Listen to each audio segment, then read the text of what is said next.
Это мой дом. Это мой двор. А это вид из моего окна.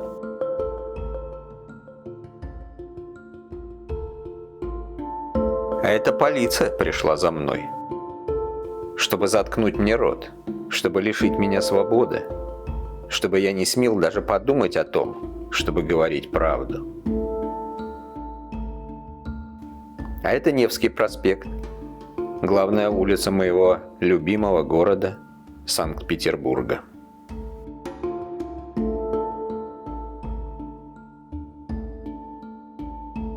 Когда я решил снимать этот фильм, первая мысль моя была: а имею ли я на это право?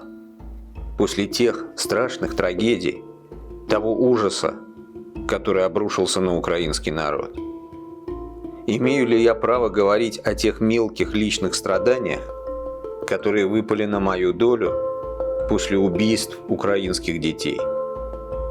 Не знаю. У меня нет однозначного ответа на этот вопрос. Кто-то уже говорил о том, а может ли искусство существовать после трагедии Холокоста, после концлагерей и газовых камер. Если вы сочтете, что я не имею права говорить о себе, по крайней мере сейчас, когда идет война и каждый день гибнут люди, не смотрите дальше этот фильм. Может быть, если бы я был зрителем, а не автором, я тоже не стал бы его смотреть.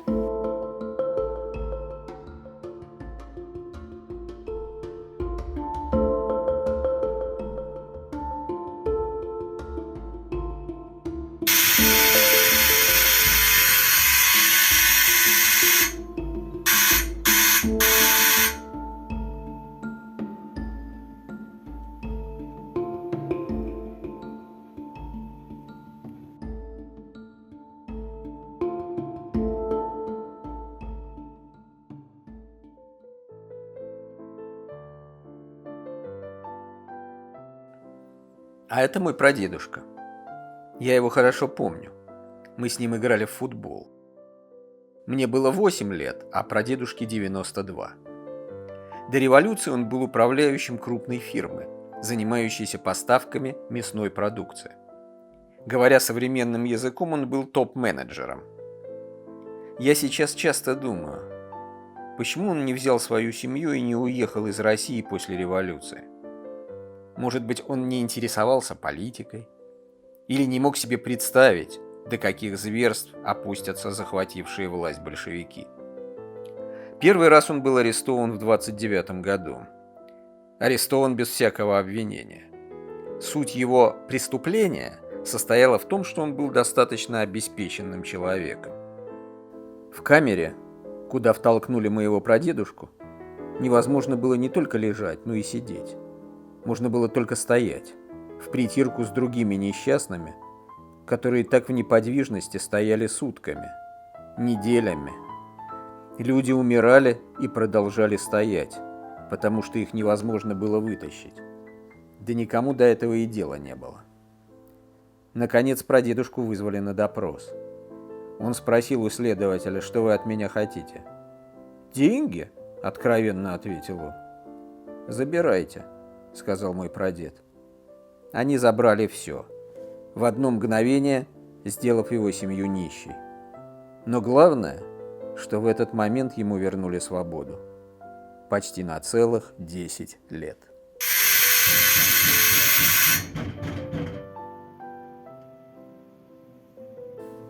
А это они пришли уже во второй раз. Я не открыл им дверь.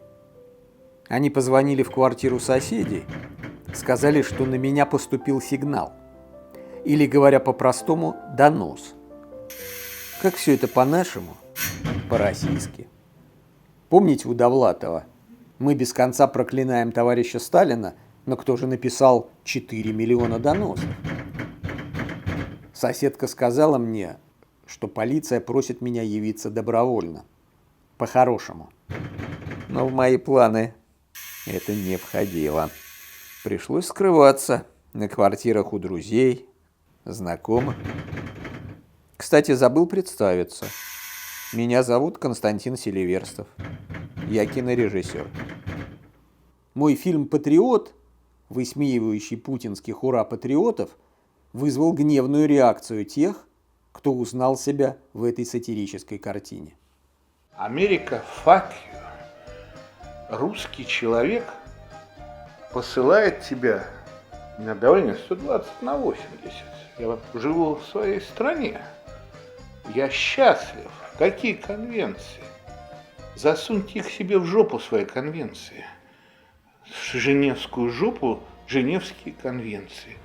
Все возрождается, и промышленность, и здравоохранение, и индекс ВВП, все растет, и социальные условия, и жилищные для людей сейчас везде улучшаются. Все люди ездят на дорогих машинах, могут себе позволить, уже никто практически не ходит пешком, вот, все пересаживаются на личный автотранспорт, все как в Германии.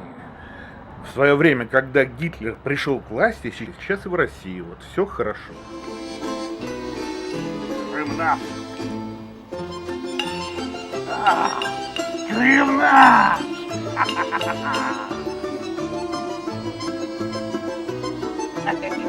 Крымна! А в конце фильма с героем происходит неожиданная метаморфоза. Наступает прозрение.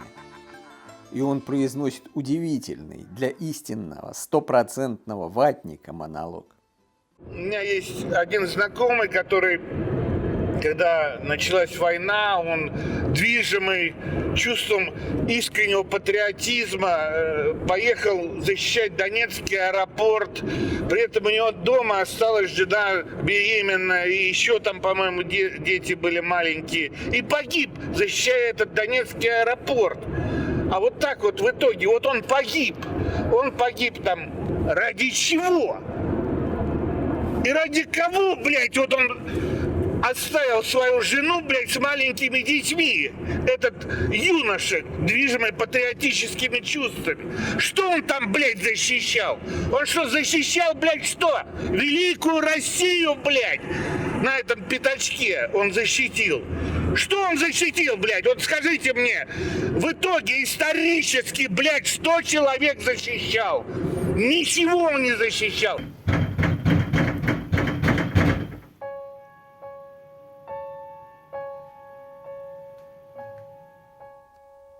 Это моя маленькая дочка Леночка. Ей 3 годика.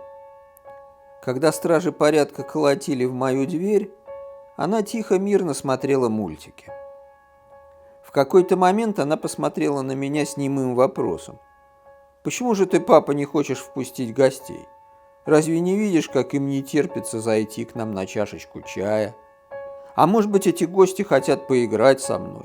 Папа, это точно не к тебе, это ко мне пришли гости. Открой же им, папа, открой. Почему ты, папа, такой негостеприимный?» А это моя бабушка. Она родилась в 1914 году. Занималась балетом. В возрасте 5 лет ей даже удалось побывать на концерте великого Шаляпина. Это было воспоминание на всю жизнь. А потом воспоминания были по большей части связаны с другими, менее приятными событиями. В 1937 году моего прадедушку и ее отца снова арестовали. Это был самый разгар большого террора. В этот раз ситуация была еще страшнее. Ему предъявили обвинение по 58-й, расстрельной статье. Оставался последний, призрачный шанс на спасение. Нужно было срочно ехать в Москву, в Верховный суд. Я бросилась домой, взяла деньги и побежала на вокзал. Но там билетов не оказалось. Я была совершенно в отчаянии. Стояла около кассы и рыдала. Ко мне подошел какой-то молодой человек и спросил: девушка, что вы так плачете?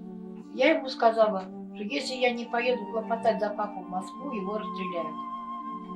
Ну, все знали о том, что происходит в стране. И поэтому он проникся ко мне симпатией и жалостью, вытащил из кармана билет свой и отдал его мне. На следующий день бабушка уже была в Верховном суде. В это время там был обеденный перерыв. Она открывала подряд двери всех кабинетов – никого. И только в одном кабинете сидел пожилой мужчина за огромным письменным столом. Бабушка буквально влетела в этот кабинет и стала быстро рассказывать всю историю про арест своего отца, подтверждая все это документами. Начальник выслушал ее и сказал: «Немедленно пишите заявление и сдайте документы в канцелярию». И произошло чудо. Я думаю, таких случаев в сталинское время были считанные единицы. И папу оправдали.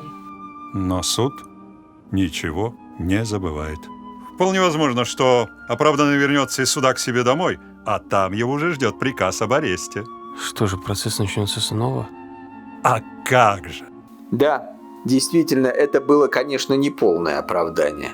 Прадедушка был освобожден из тюрьмы, но на долгих 18 лет был отправлен в ссылку. Впрочем, в те времена это воспринималось как однозначная победа правосудия. Вернулся папа в Ленинград только после смерти Сталина. А полная реабилитация наступила только в 1962 году.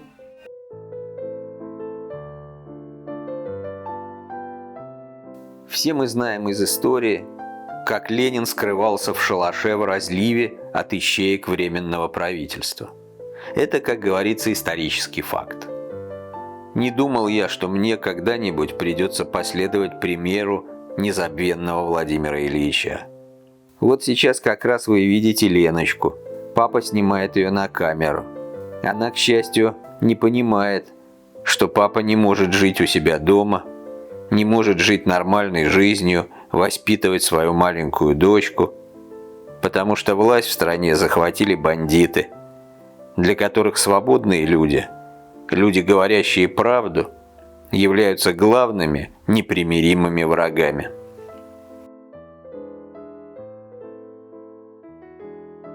Политикой я по-настоящему заинтересовался в конце 2011 года. В декабре прошли выборы в российский парламент, которые были нагло сфальсифицированы властью, чтобы обеспечить победу пропутинской партии «Единая Россия». В ответ сотни тысяч людей по всей стране вышли на улицы. Я был на всех протестных акциях, снимая на видеокамеру, чтобы сохранить эти события для истории.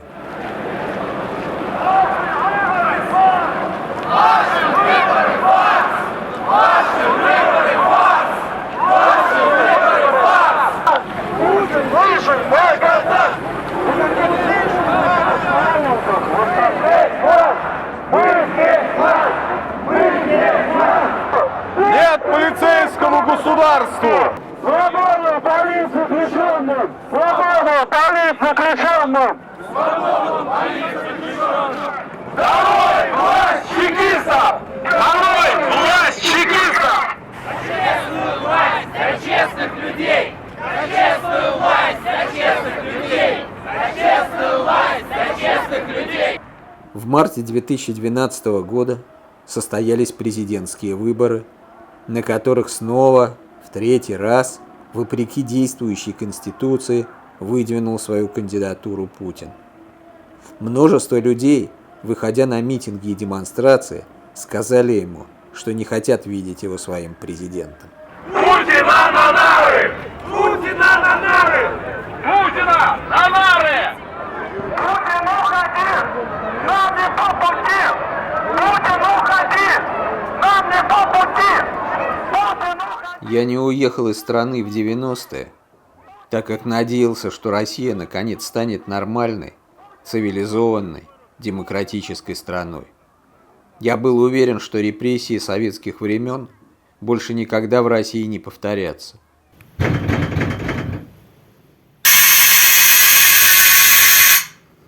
Ну, увы, я ошибся. Вот они, добрые молодцы, путинские опричники. Гойда! Гойда!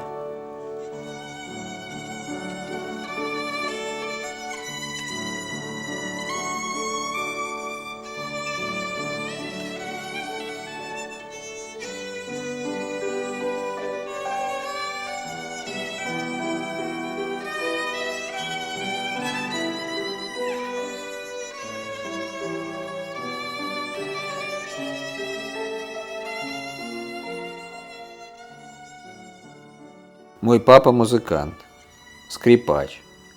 40 лет проработал в Ленинградском симфоническом оркестре филармонии под руководством великого дирижера Евгения Александровича Мравинского. Объездил с гастролями весь мир. Я вспоминаю сейчас далекие 80-е годы. Только что умер Брежнев, и его место занял долгое время возглавлявший КГБ Андропов. Именно в это время советское государство в очередной раз репрессировало мою семью. В конце 70-х, начале 80-х годов немало советских артистов бежало из страны во время зарубежных поездок. И тут, разумеется, по доносу, завели уголовное дело на моего папу, якобы подменившего дорогую скрипку из частной коллекции одной любительницы музыки на другую скрипку, дешевую, никому не нужную. Абсурдность и сфабрикованность этого дела вполне могла конкурировать со сталинскими обвинениями в рытье тоннеля от Бомбея до Лондона. Ну, если уж судьи выдвинули обвинение, значит, они твердо уверены, что обвиняемый виновен, и переубедить их очень трудно. Трудно?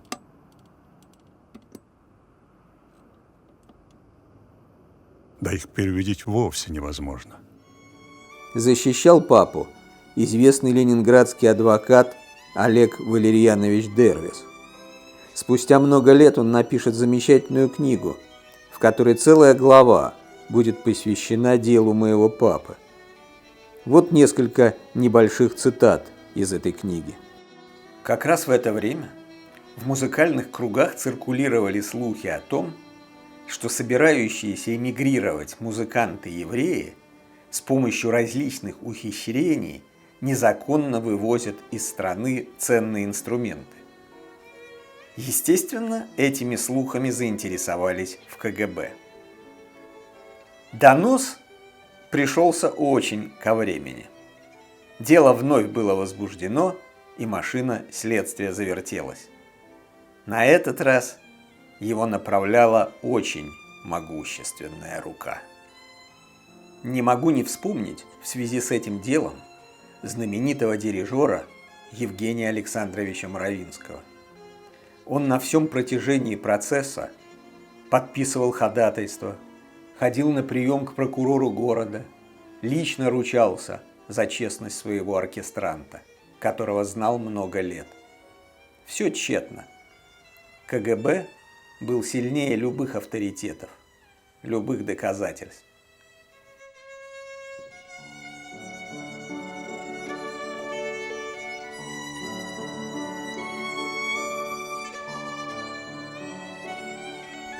Я много размышлял об этом. У моего папы, у моего прадедушки не было никаких шансов на справедливость. Рассчитывать можно было только на чудо. Они были одни против огромного, ненасытного тоталитарного государства. Кто им мог помочь? Евгений Александрович Мравинский обращался в Верховный Совет в защиту моего папы. Все оказалось бесполезно. Чтобы спасти себя, была только одна возможность – каким-то образом вырваться за пределы железного занавеса. Мой папа на это не решился. А может быть, даже и не рассматривал такую возможность, веря в советское правосудие. Суд разберется. Не может быть, чтобы такой абсурд, такая пародия на судебное разбирательство закончились обвинительным приговором. Так думал мой папа. Но советское государство не знает ни стыда, ни совести. Папу приговорили к 4 годам тюрьмы. И вот сейчас, зная все это, я подумал, а почему, собственно, я должен оставаться здесь и на что-то надеяться? Может быть, хватит? И я решил, что надо уезжать из моей страны. Помню, как я приходил к папе в тюрьму на свидание. Он все еще надеялся, что разберутся, признают свою ошибку и немедленно освободят. Может быть, даже извинятся. Но это не обязательно. Достаточно, если просто освободят. Начались его бесчисленные походы к старости, секретарям, писарям, адвокатам. Обычно его нигде не принимали, а если удавалось случаем или хитростью пробраться, то его тут же выставляли и не принимали уже никогда. Отец составил себе план. Встать неподалеку от замка, у дороги, где проезжают чиновники. План был совсем неразумный. Разве может чиновник что-нибудь прощать? Он может лишь осуждать. Помню, мы с моим дядей приезжали к папе в колонию. Мой дядя шахматист. Он там давал сеанс одновременной игры заключенным. А мы с папой в кадре справа наблюдаем за игрой шахматистов. Папа, кстати, давал там концерты. Вот фотография, сделанная во время его выступления. Папу не освободили никакие верховные суды и прочие компетентные инстанции. Он вышел из тюрьмы в 1987 году, а на следующий день Мравинский восстановил его в своем оркестре. Когда папа вновь вышел на сцену Большого зала Ленинградской филармонии и посмотрел в зрительный зал, первое, что он увидел, это был тот самый человек, сидящий в первом ряду, чей донос привел его в тюрьму. Папе вот так наглядно давали понять: не расслабляйся, мы тут, рядом, мы следим за тобой. Ты думаешь, что ты на свободе? Нет, что ты, как же ты наивен. У тебя и сынок вот уже подрастает, болтает уже много лишнего. Мы знаем, нам уже сигнализировали. Мы и с ним разберемся, не переживай, будь спокоен. Но папа думал о реабилитации. Из-за его дела взялся гениальный адвокат Юрий Маркович Шмидт.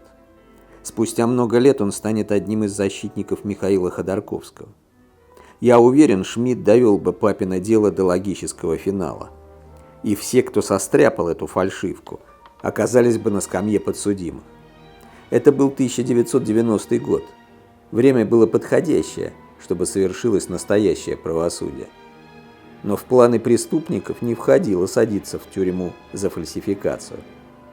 Моя бабушка, папина мама, пожилой человек, ей было в то время уже 80 лет. Как-то на улице к ней подошли два типичных искусствоведа в штатском и бойко отбарабанили заготовленный текст. Мы слышали, что ваш сын затевает что-то про реабилитацию. Так вот, передайте ему, что если он хочет, чтобы его мама и он сам были живы и здоровы, этого делать не надо. Вы нас поняли? Моя бабушка уговорила папу отказаться от реабилитации. Вот такая была история. А я тем временем, вместо того, чтобы снимать фильмы, гулять с дочкой по любимому городу, продолжал скрываться от тех, кто поставил своей целью либо лишить меня свободы, либо угрозами выдавить меня из России. Выбор, надо признаться, был невелик. Скажу честно, я склонялся ко второму варианту. И тут как раз Ассоциация режиссеров Франции обратилась к французскому правительству с просьбой предоставить мне и моей семье убежище в этой стране, чтобы, оставаясь на свободе, я имел возможность заниматься творчеством. Вскоре мы получили французскую визу. Это означало, что остались считанные дни нашего пребывания на родине. В эти последние дни и часы нужно было очень многое успеть.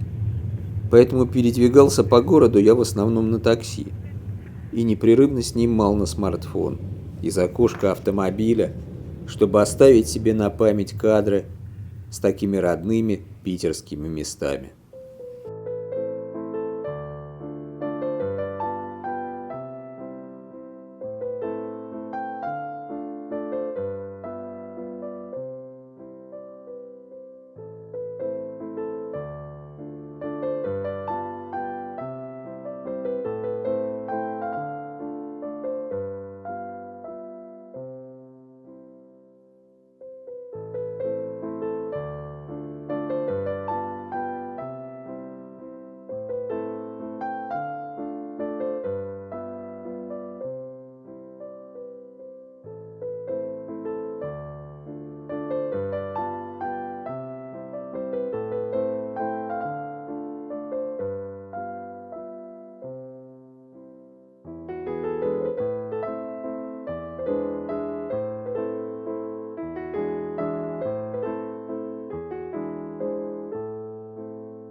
А вот и последние остатки мебели уже вынесли.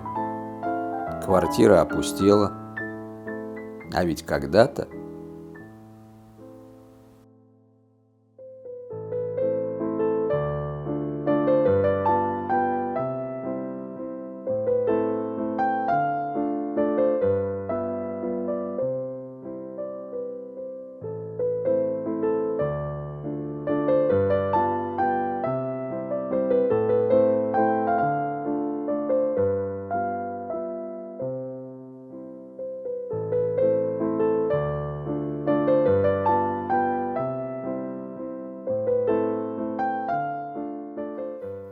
Песика с собой берешь.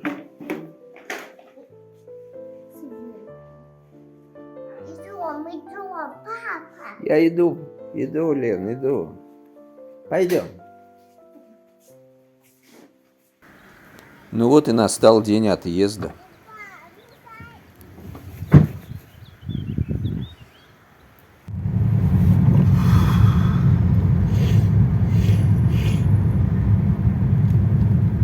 Последние минуты в Санкт-Петербурге.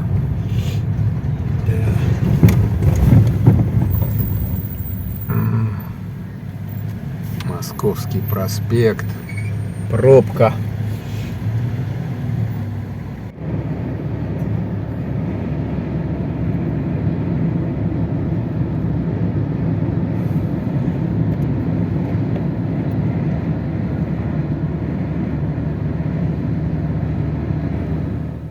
Первые минуты в Европе. Эстония. Зал ожидания. Мы в безопасности. Мы свободны. Но мы это еще не осознаем. Отсюда, из Нарвы, началось наше путешествие во Францию. Что ждет нас на чужбине? Помню слова моей бабушки, для которой Ленинград был даже больше, чем родным городом. Был чем-то таким, без чего жизнь невозможна. При всех тех ужасах и мерзостях, которые творила преступная советская власть.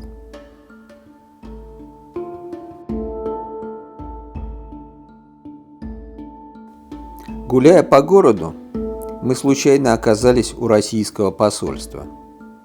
Иногда, наверное, полезно нашим чиновникам почитать, что думают о стране, которую они представляют.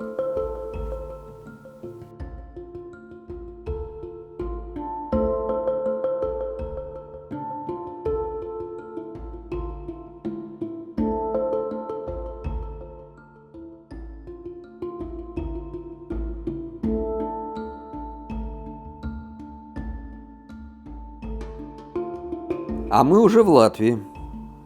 Это наш друг Феликс. Он любезно предложил доставить нас на своем автомобиле во Францию. Наша роуд-муви состоялась во многом благодаря ему. Пикник на обочине.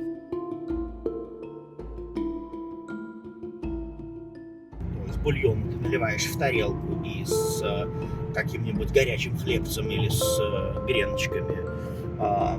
У тебя хорошее первое, очень вкусное. А после этого, соответственно, язык с какой-нибудь приправочкой, с какими-то овощами. Получается шикарное второе. Быстрее, папа. Быстрее, снимай. Да снимаю я, мышутка, снимаю. Берегись, папа.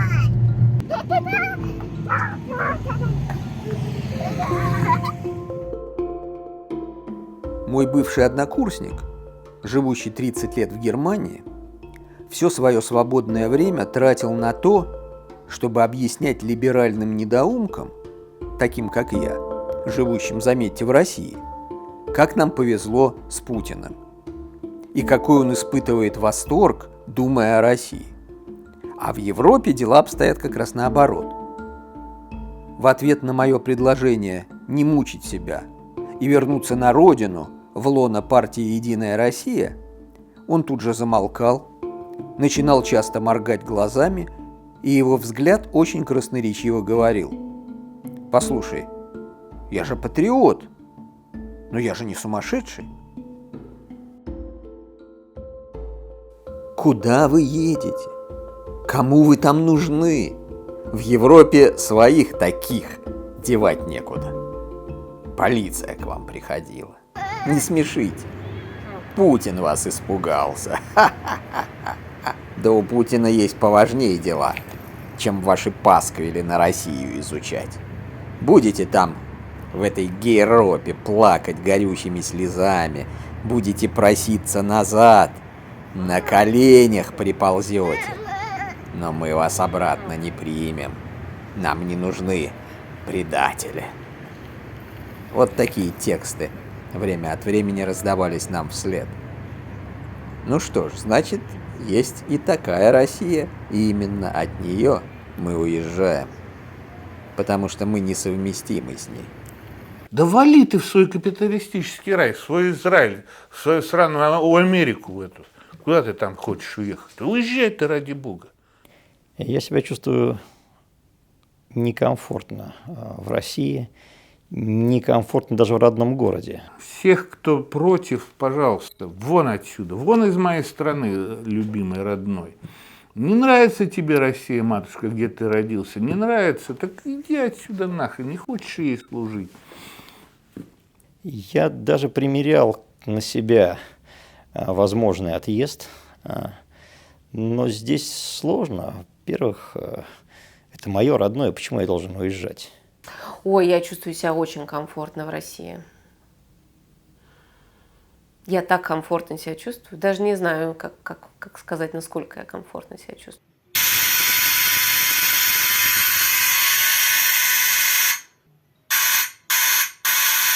Интересно, они все еще звонят?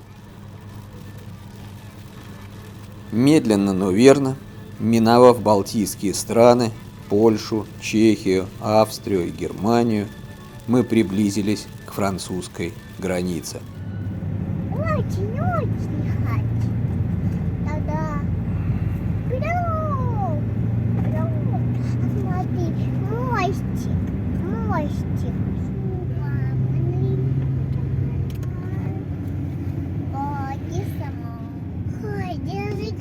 Петроградка. Телефон. Типичная Петроградка. Почти что Петроградка. И вот, наконец, мы во Франции. А я все равно мысленно возвращаюсь на свою родину. В последнее время в России мне часто давали один и тот же совет. Не высовывайся. Сиди тихо. Пережди это смутное время. Настанут и другие времена, и ты успеешь еще наговориться и фильмов своих наснимать. А сейчас затаись. Ты должен быть незаметен. Пусть о тебе все забудут. Вот как раз те, о ком забыли, они и при Сталине выжили. И сейчас тем более выживут. Ну как объяснить людям, дававшим мне эти, в общем, с житейской точки зрения правильные советы, что молчать – это ведь все равно, что согласиться. Согласиться с массовыми убийствами в Украине, с тотальным враньем, с арестами инакомыслящих в России, с подлостью, с отвратительной мерзостью, которая вылезла сейчас в России из всех щелей. Как же можно промолчать? А как быть с совестью?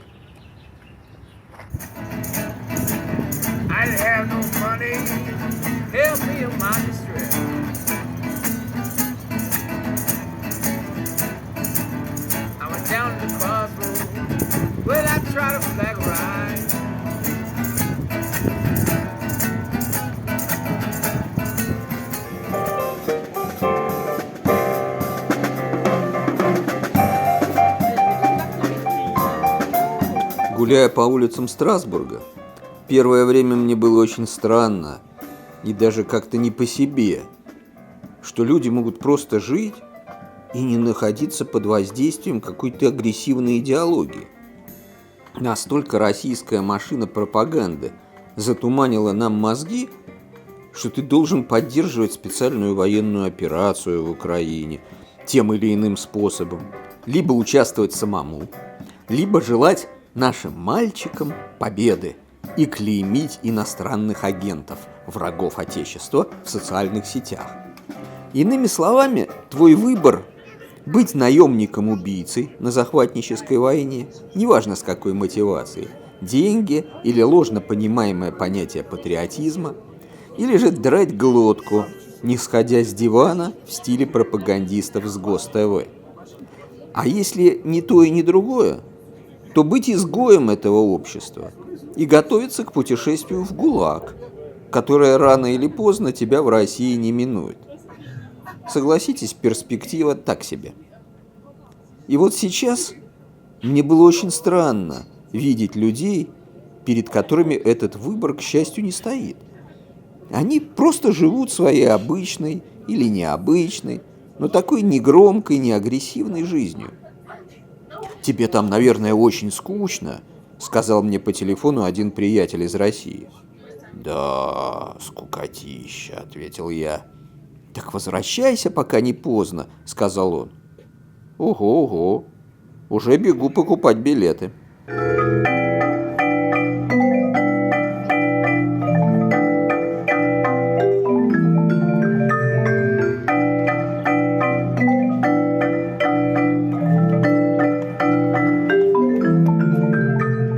Что больше всего потрясло меня в Европе, меня, человека, всю жизнь прожившего в условиях несвободы, в условиях, когда каждое твое неосторожно сказанное слово могло быть источником большой беды.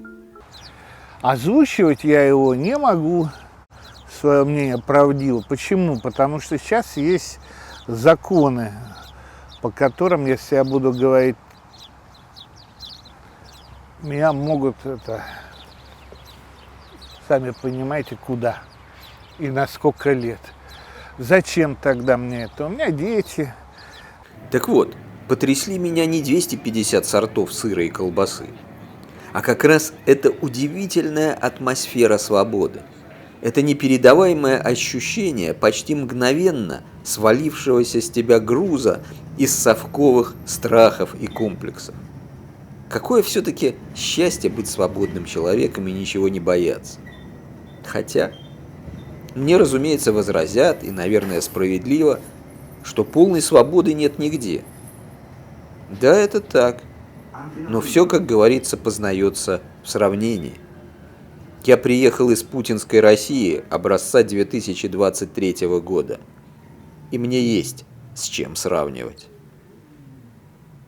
Нет, ты вот поживи в этом говне, вот как мы живем, дошираком попитайся. Вот это подвиг.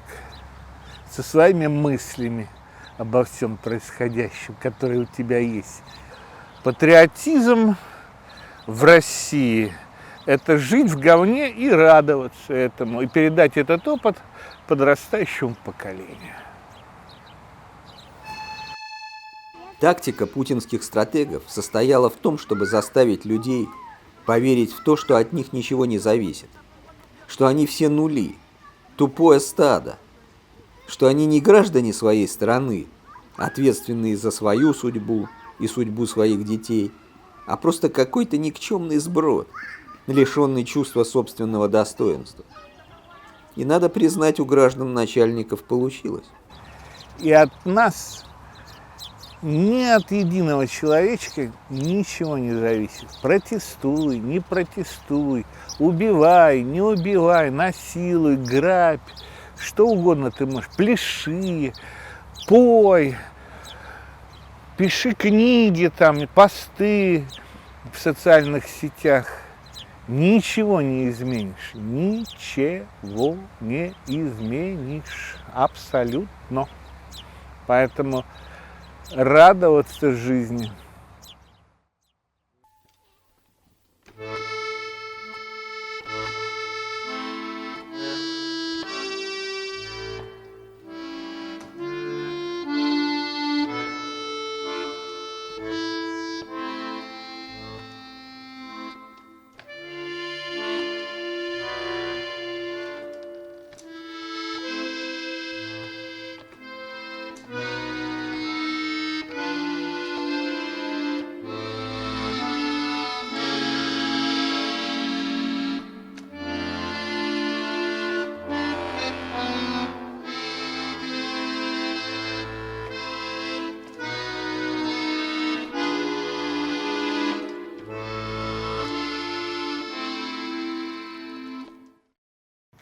радоваться жизни. Прекрасный совет. На этом можно было бы и закруглиться. Но я все-таки кое-что пожелаю. А желаю я всем нам, прежде всего одного, чтобы этот мрак над Россией поскорее ушел в прошлое. И это обязательно произойдет.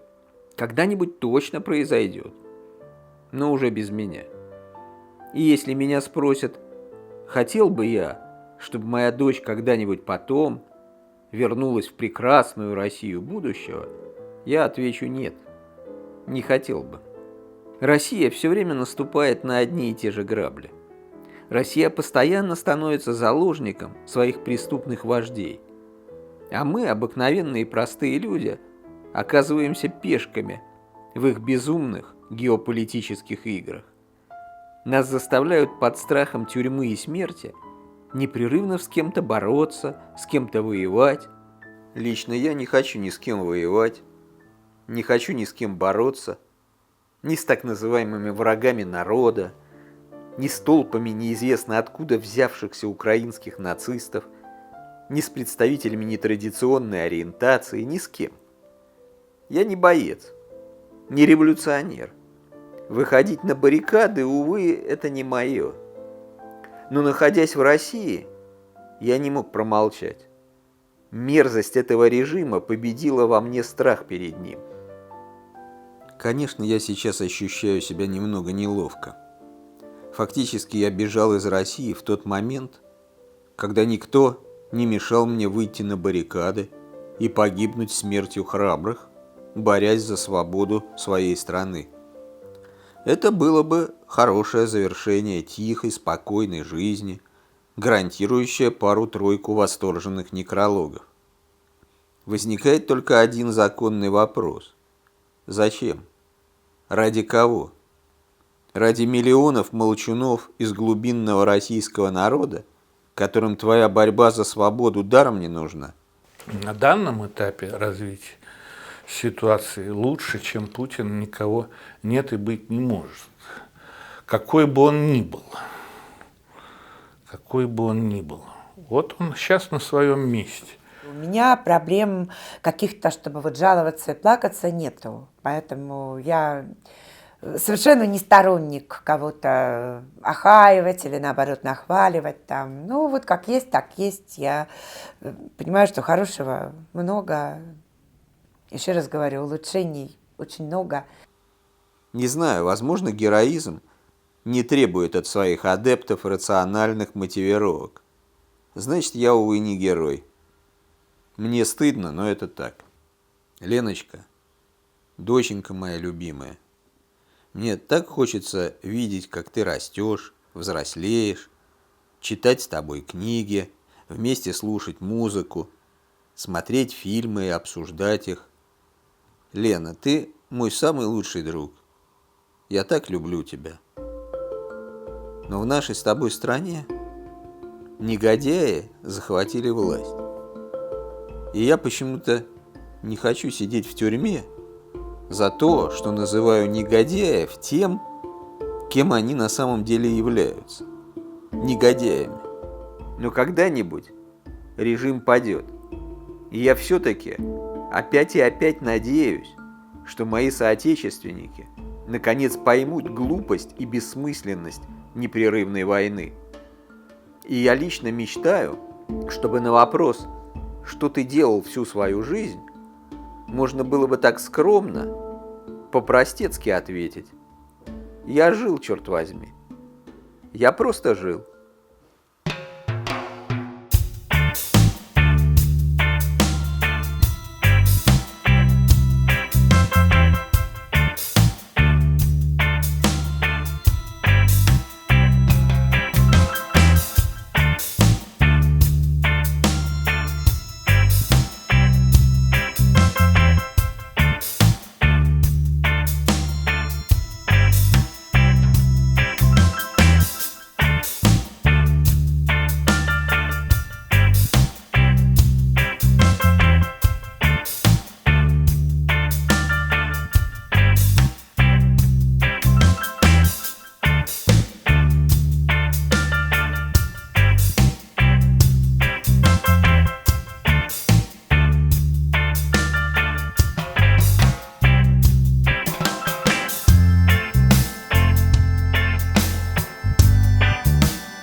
Дедушка Мороз. Меня зовут... Леня. Я учусь. В школе. Я люблю играть. Мяч. Еще я люблю... Рисовать.